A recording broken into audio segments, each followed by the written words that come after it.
Pilipinas, updated ka na ba? Brian at Sandro, sorry na lang may nanalo na. Yasi, walang palag ng halikan ni Gov. Luigi Villafuerte. Nagsanang pangungutya si Yasi Pressman mula sa mga netizens pagkatapos kumalat sa social media ang video niya sa TikTok kasama si Presidential Son and Ilocos Norte Representative Sandro Marcos. Kita sa video ang pag-akla ng braso ni Yasi kay Representative Sandro sa isang event noong July 24. Nakatanggap tuloy ng takot-takot na pambabatiko sa social media ang aktres. Hindi naman daw pala siya in pain and in tears gaya ng emote niya sa kanyang Instagram post.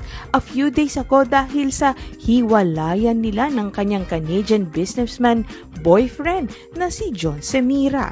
May